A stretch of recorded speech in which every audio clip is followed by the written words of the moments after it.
நல்ல ஹெல்தியான பசங்களுக்கு பிடிச்ச மாதிரியான லஞ்ச் பாக்ஸ் ரெசிபி தேடிட்டு இருக்கீங்களா? இந்த பன்னீர் பொழிச்சதை ட்ரை பண்ணுங்க. இதை செய்யறதுக்கு ஒரு பேன்ல 1 டேபிள் ஸ்பூன் எண்ணெய் சேர்த்து அதுல ஒரு வெங்காயத்தை கண்ணாடி பதத்துக்கு வதக்கிக்கோங்க. இது கூட 1 டேபிள் ஸ்பூன் இஞ்சி பூண்டு விழுதை சேர்த்து வதக்கிக்கோங்க. ஒரு தக்காளி, 1 டேபிள் ஸ்பூன் மிளகாய் தூள், 1/4 டீஸ்பூன் மஞ்சப்பொடி, 1 டீஸ்பூன் மல்லித்தூள், 1/2 டீஸ்பூன் மிளகுத்தூள், 1/2 டீஸ்பூன் உப்பு சேர்த்து தக்காளி குழைவா வேகிற வரைக்கும் வேக வச்சுக்கோங்க. இது கூட 1/4 கப் கெட்டியான தேங்காய் பால் சேர்த்து 1 நிமிஷம் கலந்து விட்டு ஆற வச்சிடுங்க. இப்போ 100 கிராம் பன்னீரை இந்த மாதிரி கட் பண்ணி வச்சுக்கோங்க. இதுல லேசா 2 பக்கமும் மேலாப்ல கட் பண்ணி விட்டுக்கோங்க. 1 டேபிள் ஸ்பூன் மிளகாய் தூள், 1/4 டீஸ்பூன் மஞ்சப்பொடி, 1 டேபிள் ஸ்பூன் கடலை மாவு, 1/2 டீஸ்பூன் உப்பு, கொஞ்சமா எண்ணெய் எல்லாத்தையும் நல்லா கலந்து பன்னீர் மேல நல்லா தடவி விட்டுக்கோங்க.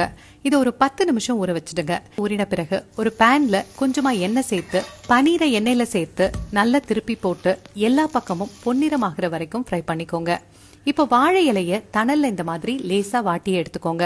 நாம ஏற்கனவே செஞ்சு வச்சிருக்க மசாலால கொஞ்சம் சேர்த்து வாழை இலையில இந்த மாதிரி பரவலா தடவிக்கோங்க.